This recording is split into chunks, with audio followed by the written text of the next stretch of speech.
மீன ராசி அன்பர்கள் உங்களுக்கு இந்த 4 கிரக சேர்க்கை கும்பத்தில் கும்பம் உங்களுக்கு என்ன பாவம்? 12ஆம் பாவம். 12ஆம் பாவம் அப்படின்றது என்ன சொல்லுவாங்க? மோட்ச விரயஸ்தானம் அப்படிம்பாங்க. மோட்ச விரயஸ்தானத்தில் முதல்ல ராகு இருக்கா. ராகுக்கும் இந்த மோட்ச விரயத்துக்கும் ஏதாவது சம்பந்தம் இருக்கா அப்படின்னா இல்லைங்க. பொதுவாக வந்து பார்த்தீங்கன்னா மோட்சத்தை கொடுக்கக்கூடிய கிரகம் ராகு கிடையாது.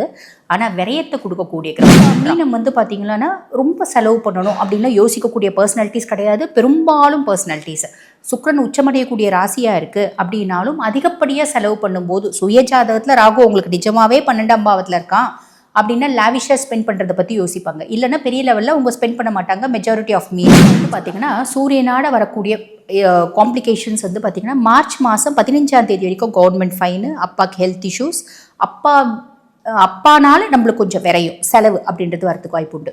மார்ச் மாதம் 15ஆம் தேதிக்கு மேலே நமக்கு வந்து பார்த்திங்கன்னா சூரிய பகவான் வந்து சுயஸ்தானத்துக்கு போய் உட்காந்துடுறார். சுயஸ்தானத்துக்கு போய் உட்காரும் போது நம்மளோட ஆளுமை அப்படின்றது. அதுக்கப்புறம் சுக்கிரன் வந்து பாருங்கள் உங்கள் சுயஸ்தானத்தில் உச்சமடைஞ்சு உட்கார்றான்.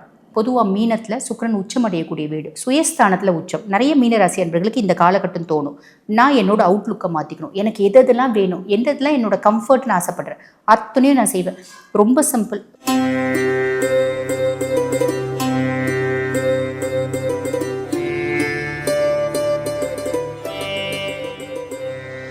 வணக்கம், நான் டாக்டர் தீபா அருளாளன். இன்றைக்கி நம்ம என்ன டாபிக் பற்றி பேச போகிறோம் அப்படின்னா கும்பத்தில் 4 கிரகங்கள் சேர்க்கை.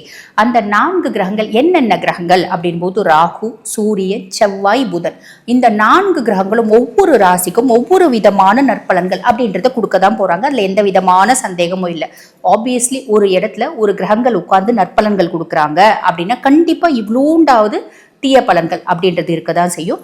ஆக உங்கள் ராசிக்கு இந்த 4 கிரகங்களும் என்னென்ன மாதிரி நற்பலன்கள் கொடுக்க போகிறாங்க, என்னென்ன விஷயத்தில் நீங்கள் எச்சரிக்கையாக இருக்கணும் அப்படின்றத இந்த வீடியோவில் முழுசும் சொல்லியிருக்கோம். வீடியோ ஸ்கிப் பண்ணாமல் பாருங்கள், தெளிவாக புரியும். அதுக்கும் மேலே சுக்கிரன் வந்து பார்த்திங்கன்னா மீனத்தில் உச்சமடைஞ்சு அமர்ந்திருக்கான். இது ஆல்மோஸ்ட் மார்ச் மாதம் எல்லா ராசிகளுக்கும் நற்பலன் அப்படின்றத சுக்கிரன் கொடுத்துருவான்.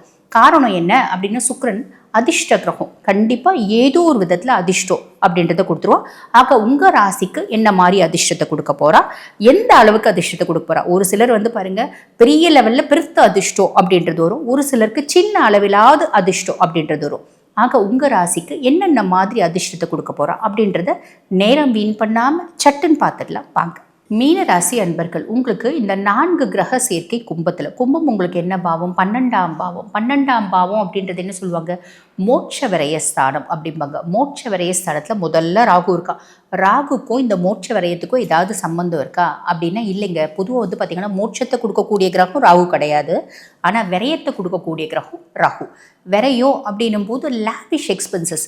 இப்போ பொதுவாக மீனம் வந்து பார்த்திங்கன்னா ரொம்ப செலவு பண்ணணும் அப்படின்லாம் யோசிக்கக்கூடிய பர்சனாலிட்டிஸ் கிடையாது. பெரும்பாலும் பர்சனாலிட்டிஸ் சுக்கிரன் உச்சமடையக்கூடிய ராசியாக இருக்குது அப்படின்னாலும் அதிகப்படியாக செலவு பண்ணும்போது சுயஜாதகத்தில் ராகு உங்களுக்கு நிஜமாகவே 12ஆம் பாவத்தில் இருக்கான் அப்படின்னா லாவிஷாக ஸ்பெண்ட் பண்ணுறதை பற்றி யோசிப்பாங்க. இல்லைன்னா பெரிய லெவலில் அவங்க ஸ்பெண்ட் பண்ண மாட்டாங்க. மெஜாரிட்டி ஆஃப் மீனம் அப்படின்னு சொல்லலாம். எனக்கு பெரிய கோட்டீஸ்வரன் வீட்டு பையனாக இருந்தால் கூட நான் ஒரு ஷர்ட் எடுக்கிறேன் அப்படின்னா ரேட் பார்க்காம நான் எடுக்க மாட்டேன். இது மீனத்தினோட இயற்கையான கேரக்டர். ஆனால் இப்போ என்ன தோணும் அப்படின்னா என்னை சார்ந்து எனக்கு ஏதாவது செய்யணும் அப்படின்னு தோணும். இப்போ நீங்கள் மீனம்மா ஒரு கார் வாங்கணும், ரொம்ப நாளாக நல்ல லக்ஸரியஸ் கார் வாங்கணும்னு ஆசைப்பட்றீங்களா? இந்த காலகட்டத்தில் வாங்குவீங்க. ரொம்ப நாளாக நான் ஃபாரின் டூர் போகணுன்னு ஆசைப்பட்றீங்களா? இந்த காலகட்டம் போவீங்க. ரொம்ப நாளாக வீட்டுக்கு இன்டீரியர் டெக்கோர் பண்ணணும்னு ஆசைப்பட்றீங்களா? இந்த காலகட்டம் பண்ணுவீங்க. ஆக இந்த காலகட்டம் என்னென்னலாம் எனக்கு ஆசை, என்னை சார்ந்து எனக்கு நிறைய ஆசைகள் இருக்கும் பார்த்தீங்களா? இந்த மாதிரி லக்ஸரியஸாக செலவு பண்ணணும்னு நினைக்கிறேன், இந்த மாதிரி ஒரு லக்ஸரியஸ் கார் வாங்கணும்னு ஆசைப்பட்றேன், இந்த மாதிரி ஒரு வீடு வாங்கணும்னு ஆசைப்பட்றேன். இப்படி பல சுபவிரயங்கள் உங்களை சார்ந்து நீங்கள் செஞ்சுப்பீங்க. பெருசாக காசு பணத்தை யோசிக்கவே மாட்டீங்க. நீங்கள் வந்து அப்படி செய்யும் போது ரொம்ப சிம்பிளான ஒரு விஷயம் அனலைஸ் பண்ணிக்கோங்க. எனக்கு ரீபேமெண்ட் பண்ணுறதுல பிரச்சனை இல்லை அப்படின்னா தாராளமாக உங்களுக்கு என்னென்னலாம் வேணுமோ அதை சர்ப்ளஸாக நல்ல லாவிஷாக பிளென்ட்டியாக எதெல்லாம் வேணுமோ அத்தனையும் வாங்கிக்கலாம். எனக்கு ரீபேமெண்ட் பண்ணுறதுல கொஞ்சம் பிரச்சனை இருக்குது அப்படின்னா அனலைஸ் பண்ணிவிட்டு வாங்க. ரொம்ப சிம்பிளாக ஷாப்பிங் போவோம். ஷாப்பிங் வந்து ஒரு 20,000 ரூபாய்க்கு ஷாப்பிங் பண்ணலாம் அப்படின்னு சொல்லிட்டு போயிட்டு 2 லட்சம் ரூபாய்க்கு ஷாப்பிங் பண்ணிட்டு வர நிறைய பர்சனாலிட்டிஸ் இருப்பாங்க. இந்த காலகட்டத்தில் மீனம் அந்த மாதிரி செய்வீங்க. ஸோ செலவு பண்ணும்போது ரீபேமெண்ட் பிரச்சனை இல்லை அப்படின்னா தாராளமாக பண்ணுங்கள். பிரச்சனை இருக்குது அப்படின்னா அனலைஸ் பண்ணிவிட்டு இது தேவையா, இந்த காலகட்டம் இது இருந்தால் தான் நம்மளுக்கு வாழ்க்கை ஓடுமா, இல்லை இது இல்லைனாலும் நம்மளுக்கு பிரச்சனை இல்லையா பார்த்து செய்யுங்க. இது நீங்கள் முடிவு பண்ணிக்கோங்க. அதுக்கடுத்து வந்து பாருங்கள் நம்மளுக்கு 12ஆம் பாவத்தில் சூரியன். அரசியல் சார்ந்து நம்ம வந்து அரசியலில் இருக்கவங்க அப்படின்னா நமக்கு கொஞ்சம் விரையும் அப்படின்றது வரத்துக்கு உண்டு. நாங்கள் கவர்மெண்ட்லலாம் வேலை செய்யலைங்க அப்படின்னா அரசாங்கம் சார்ந்து ஏதோ வந்து ஒரு நம்ம வந்து பார்த்திங்கன்னா ஃபைன் கட்டுற மாதிரி வரும். ஃபைன் அப்படின்னும் போது பெரிய லெவலில் யோசிக்க வேணாம். நம்ம ஹெல்மெட் போடாமல் போகலாம், சீட் பெல்ட் மாட்டாமல் போகலாம். இது வந்து பார்த்திங்கன்னா கேப்சர் ஆகி அது ஒரு ஃபைனாக வரும். அந்த மாதிரி ஃபைன் கட்டுறதுக்கான வழியும் வாய்ப்பும் நிறைய பேருக்கு உண்டு.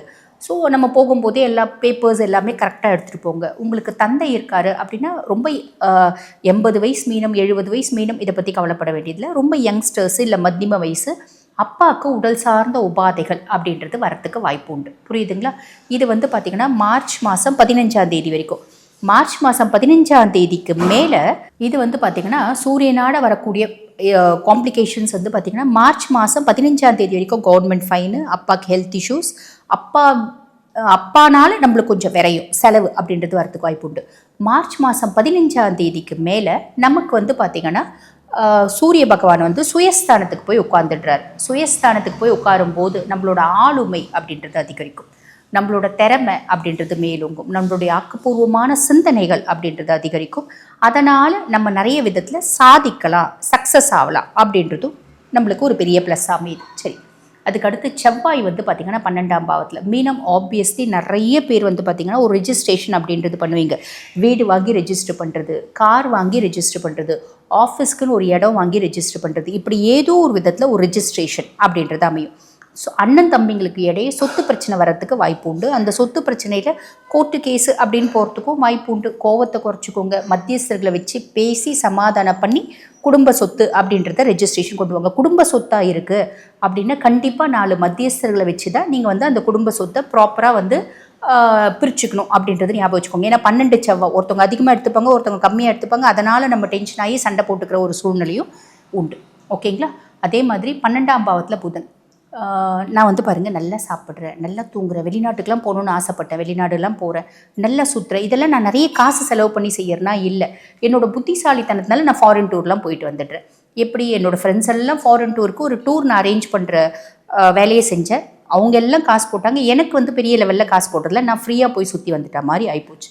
இந்த மாதிரி ஒரு விஷயம் வந்து பார்த்திங்கன்னா மீனராசி அன்பர்களுக்கு 12ஆம் பாவத்தில் இருக்க இந்த 4 கிரகங்களும் கொடுப்பாங்க அப்படின்றத ஞாபகம் வச்சுக்கோங்க. சரி, அதுக்கப்புறம் சுக்கிரன் வந்து பாருங்கள் உங்கள் சுயஸ்தானத்தில் உச்சமடைஞ்சு உட்கார்றான். பொதுவாக மீனத்தில் சுக்கிரன் உச்சமடையக்கூடிய வீடு, சுயஸ்தானத்தில் உச்சம். நிறைய மீனராசி அன்பர்களுக்கு இந்த காலகட்டம் தோணும், நான் என்னோட அவுட்லுக்கை மாற்றிக்கணும், எனக்கு எதெல்லாம் வேணும், எந்ததெல்லாம் என்னோட கம்ஃபர்ட்னு ஆசைப்பட்றேன் அத்தனையும் நான் செய்வேன். ரொம்ப சிம்பிள். ரொம்ப இளம் வயசு பிள்ளைங்க என்ன பண்ணும், எனக்கு நிறைய ட்ரெஸ் வாங்கணும், ட்ரெஸ் இருந்தால் தான் கம்ஃபர்ட், ஏன்னா நான் வந்து பார்த்திங்கன்னா செல்ஃப் க்ரூமிங் பண்ணிக்கணும், என்னுடைய அவுட்லுக்கை நான் மாற்றிக்கணும், எனக்கு இந்த இடத்துல வேலை கிடைக்கணும், அதுக்காக நான் இது பண்ணணும் அது பண்ணணும், என்னென்னலாம் ஆசைப்படுறீங்க அதெல்லாம் செய்வீங்க. அதே மாதிரி உங்களோட அவுட்லுக்கை என்டையர்லி மாற்றிக்கிறதுக்கான காலகட்டம் இது. அப்படின்னா நான் ஒரு பெரிய கன்சர்னில் ஒர்க் பண்ணுறேங்க, நான் அங்கே வந்து பார்த்திங்கன்னா ரொம்ப கல்ச்சர்டாக ட்ரெஸ் பண்ணிட்டு போகிறது எனக்கு பெருசாக வந்து பிடிக்கல, இருந்தாலும் எங்கள் வீட்டில் அலோடு இல்லை. இப்போ நான் என்ன பண்ணுறேன், என்னை ரொம்ப அல்ட்ரா மாடர்னாக நான் மாற்றிக்கணும்னு ஆசைப்பட்றேன். சுயஸ்தானத்தில் இருக்க சுக்கிரன் எக்ஸாக்டாக நம்மளுக்கு அந்த மாதிரி எண்ணத்தெல்லாம் தோற்றுவிப்பான். எண்ணத்தெல்லாம் நம்மளுக்கு அந்த மாதிரி எண்ணங்கள் எல்லாம் தோணும், அந்த தோன்ற எண்ணத்துக்கு ஏற்ற மாதிரி நம்மளை மாற்றிப்போம் அப்படின்னு சொல்லலாம். ரொம்ப இளம் வயசு மீனராசி பெண்களாக இருந்தாலும் சரி ஆண்களாக இருந்தாலும் சரி, இந்த காலகட்டம் லவ் பண்ணணும்னு தோணும், லவ் பண்ணுவீங்க, ரிலேஷன்ஷிப் நோக்கி போகணுன்னு தோணும், போவீங்க. இதெல்லாம் வந்து பார்த்திங்கன்னா பெருசாக நம்ம நெகட்டிவ் அப்படின்னு சொல்கிறதுக்கு இல்லை, பட் கொஞ்சம் அனலைஸ் பண்ணிக்கோங்க. ஒரு சில விஷயங்கள் செய்யும்போது நம்ம ஃபேமிலிக்கு இதெல்லாம் ஒத்து வருமா, நம்மளோட அவுட்லுக் நம்ம ரொம்ப வந்து வெஸ்டர்னைஸ்டாக போகிறோம், அல்ட்ரா மாடர்னாக போகிறோம் அப்படின்னும் போது நம்ம இருக்கக்கூடிய சூழ்நிலையும் பார்த்து, அதுக்கும் மேலே நான் வந்து அதில் பொதுவாக மீனம் வந்து பாருங்கள் எவ்வளோ வந்து அவங்க ரொம்ப வந்து ரொம்ப வெஸ்டர்னைஸ்டாக அவங்க போனாலும் ஒரு ஷார்ட்ஸே போட்டாங்க அப்படின்னா கூட அதில் ஒரு நேர்த்தி அப்படின்றது இருக்கும். அந்த நேர்த்தி மாறாமல் வெஸ்டர்னைஸ்டாக போகிறீங்க, உங்களோட அவுட்லுக்கை மாற்றிக்கிறீங்க அப்படின்னா அதில் எந்த விதமான தப்பும் இல்லை. தாராளமாக இது அத்தனையும் செஞ்சிக்கக்கூடிய காலகட்டம் அப்படின்னு சொல்லலாம். உங்களை நீங்கள் அழகாக்கிக்கக்கூடிய காலகட்டம். சுயஸ்தானத்து சுக்கிரன் அழகாக்கிக்கணும்னு நினைப்பீங்க, இனிமையாக பேசணும்னு நினைப்பீங்க. என்னோட கேரக்டர், என்னோட ஆட்டிடியூடு, என்னோட பிஹேவியர் எல்லாத்தையும் என்னோட தொழிலுக்கு ஏற்ற மாதிரி, நான் வேலை செய்கிறதுக்கு ஏற்ற மாதிரி, ஒரு பெரிய கம்பெனியில் வேலை செய்கிறோம் அந்த மாதிரி நிறைய விஷயத்த உங்களை சார்ந்து நீங்கள் மாற்றிக்கணும்னு ஆசைப்படுவீங்க. மாற்றிக்கிறதுக்கான எக்ஸாக்டான காலகட்டம் மாற்றிக்கிறதுல எந்த விதமான தப்போ இல்லை.